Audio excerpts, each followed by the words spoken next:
Exam में question आता है कि अगर दो लाइटर न्यूक्लियाई को जोड़ करके एक हैवी न्यूक्लियस बना दिया जाए, यानी कि न्यूक्लियर फ्यूजन रिएक्शन, तो एनर्जी इवॉल्व होती है। और अगर एक हैवी न्यूक्लियस को तोड़कर दो लाइटर न्यूक्लियाई बना दिए जाए तो भी एनर्जी का इवोल्यूशन ही होता है। इन दोनों का रीजन आपको बताना है डालिए। Explanation of evolution of energy, nuclear fusion reaction and nuclear fission reaction. अब इसमें एक और सब हेडिंग बना लीजिए, nuclear fusion, the process of combination of two lighter and less stable to form a larger more stable heavy nucleus to form more stable heavier and larger nucleus is called nuclear fusion। आप समझ लो कि क्यों nuclear fusion reaction में energy का evolution होता है। ये एक हैवी हाइड्रोजन का न्यूक्लियस 1H2 जिसकी बाइंडिंग एनर्जी पर न्यूक्लियन है -1.1 इलेक्ट्रॉन वोल्ट, और हीलियम हीलियम 2He4 जिसकी बाइंडिंग एनर्जी पर न्यूक्लियन है 7.0 मिलियन इलेक्ट्रॉन वोल्ट। ये hydrogen, heavy hydrogen. Deuterium deuterium की binding energy -1.1 million electron volt per nucleon, और helium की binding energy 7.0 million electron volt per nucleon. अब दो heavy hydrogen के nucleus मिल करके एक हीलियम का लार्जर न्यूक्लियस बना, तो क्या हुआ? क्या प्रोसेस होगा? दो लाइटर न्यूक्लियाई, कौन से लाइटर न्यूक्लियाई? हैवी हाइड्रोजन के, 1H2 और 1H2 मिलकर के बनाया 2He4। ये प्रोसेस हो गया न्यूक्लियर फ्यूजन, मिल जाना, इकट्ठा हो जाना, जुड़ जाना, न्यूक्लियर फ्यूजन रिएक्शन। अब यहां कितनी एनर्जी थी इनकी? -1.1 इंटू 2 प्लस -1.1 इंटू 2, कितनी हो गई? 4.4 million electron volt. Hydrogen, heavy hydrogen के एक न्यूक्लियस में binding energy per nucleon 1.1 electron volt. दो न्यूक्लियन है इसके अंदर, एक हाइड्रोजन, एक प्रोटॉन, एक न्यूट्रॉन, तो दोनों की एनर्जी मिलकर 1.1 इंटू 2 दूसरे हाइड्रोजन की। और यहां कितना हुआ? एक न्यूक्लियन की एनर्जी -7 है, कितने न्यूक्लियन है? 4, तो कितनी बनी? -28.0 million electron volt. Energy less negative, less negative से कन्वर्ट हो गई किसमें? मोर निगेटिव में। लेस निगेटिव से कन्वर्ट हो गई किसमें? मोर निगेटिव में। एनर्जी कम हो गई, डिक्रीज हो गई। दोनों की एनर्जी का जो डिफरेंस बना, 28 में से 4.4 सब्ट्रैक्ट कर दो, कितना बनेगा?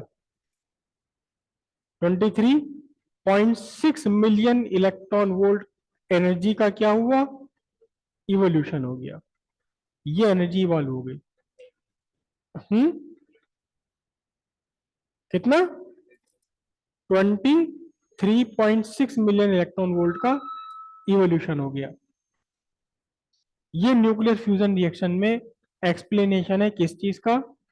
एनर्जी इवोल्यूशन का। न्यूक्लियर फ्यूजन के प्रोसेस में एनर्जी लेस निगेटिव से मोर निगेटिव हो गई, और इन दोनों का डिफरेंस बाहर आपको मिल जाता है। लिखिए इसे, लिखिए।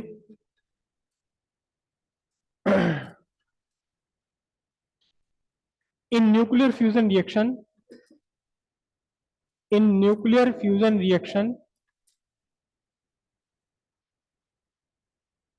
energy per nucleon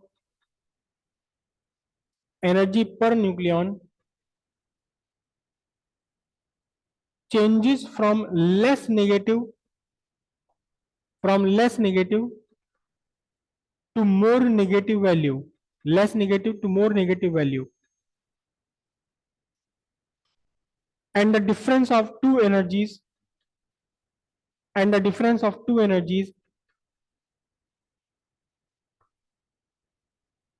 is evolved in the process. Difference of energies is evolved in the process. और ये रिएक्शन कॉपी कर लीजिए. ये तो था न्यूक्लियर फ्यूजन. फ्यूजन में क्या हुआ कि दो लाइटर न्यूक्लियाई मिलकर एक हैवी न्यूक्लियस बन गया.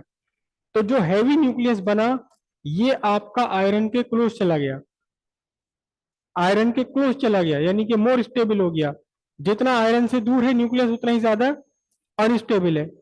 1H1 1H2 अनस्टेबल है किसके कंपैरिजन में, 2He4 के कंपैरिजन में. तो फिर एनर्जी लेस नेगेटिव से लार्जर नेगेटिव हो गई. अब इसका उल्टा न्यूक्लियर फ्यूजन रिएक्शन आपका ये यूरेनियम है, आयरन से काफी दूर है ये इस ग्राफ पर, मतलब ये लेस स्टेबल है इन कंपैरिजन टू आयरन.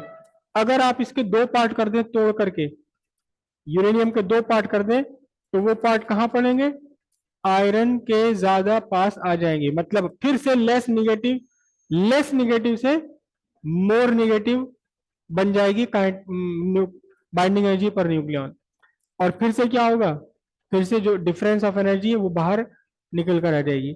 यहां आपका यूरेनियम की binding energy per nucleon 7.6 million electron volt per nucleon, और आयरन की binding energy 8.8 million electron volt. इसके बीच में जो भी आएगा उनकी binding energy 8.8 million electron volt से ज्यादा है और 7.6 मिलियन इलेक्ट्रॉन वोल्ट से कम है. निगेटिव वाली बात कर रहा हूं मैं. यूरेनियम के binding energy 7.6 million electron volt per nucleon, iron की 8.8. यहां इसके बीच में जो आएगा जिसका मास नंबर 100 के आसपास होगा, 100-120 के आसपास होगा, उसकी बाइंडिंग एनर्जी 8.8 से कम होगी निगेटिव में और 7.6 से लार्जर होगी निगेटिव में. तो अगर आप यूरेनियम के दो ब्रेक कर देते हैं, टुकड़े कर देते हैं, जिनका साइज, जिनका पोजीशन इस ग्राफ पर आयरन के आसपास आ जाए,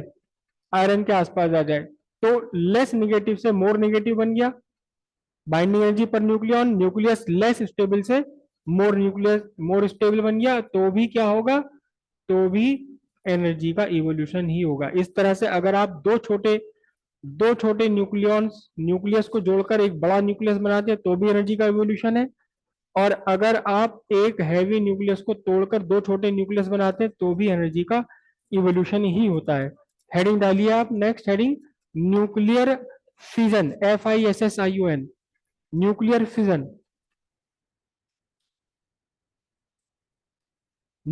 fission.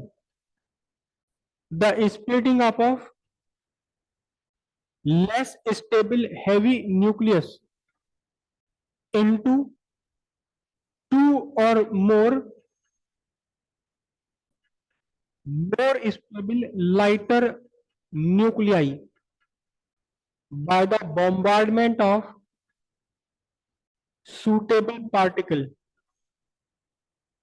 is called nuclear fission reaction. For example,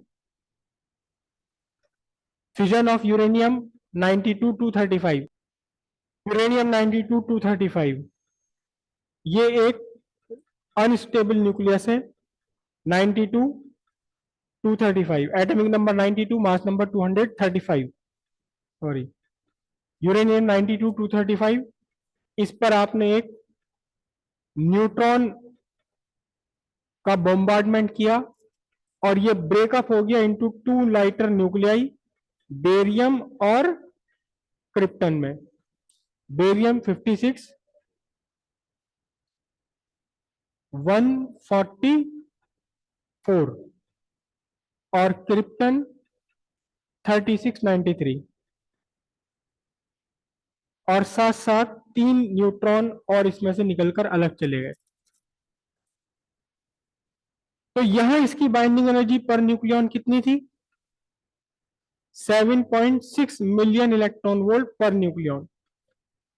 और ये दोनों क्योंकि छोटे हो गए, आयरन के पास आ गए, तो इनकी binding energy 8.8 million electron volt, iron के बराबर तो नहीं है लेकिन 7.6 मिलियन इलेक्ट्रॉन वोल्ट, जो कि निगेटिव है, निगेटिव में इससे थोड़ी सी ज्यादा हो गई।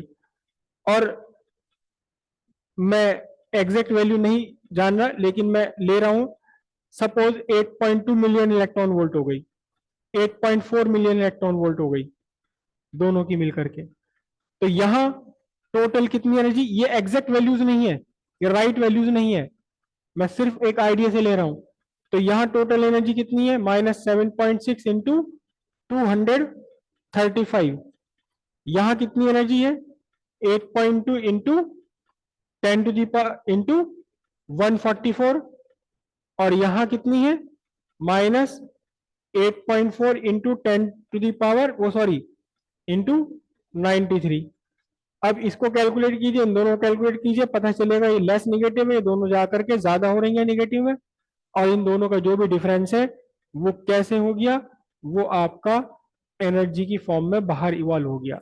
तो चाहे न्यूक्लियर फ्यूजन रिएक्शन हो या न्यूक्लियर फिजन रिएक्शन हो, दोनों में ही एनर्जी का इवोल्यूशन होता है। ये क्योंकि दोनों ही केस में क्या हो रहा है? बाइंडिंग एनर्जी पर न्यूक्लियॉन लेस निगेटिव से किस में जा रही है? मोर निगेटिव में जा रही है। और जो आपके न्यूक्लियाई है ये लेस स्टेबल से क्या बने जा रहे हैं? मोर स्टेबल बने जा रहे हैं। लेस स्टेबल से मोर स्टेबल, चाहे आप हैवी न्यूक्लियस को स्मॉलर न्यूक्लियाई में कन्वर्ट कर दें, ब्रेकअप कर दें, या दो लाइटर न्यूक्लियाई को एक हैवी न्यूक्लियस में ब्रेकअप कर कंबाइन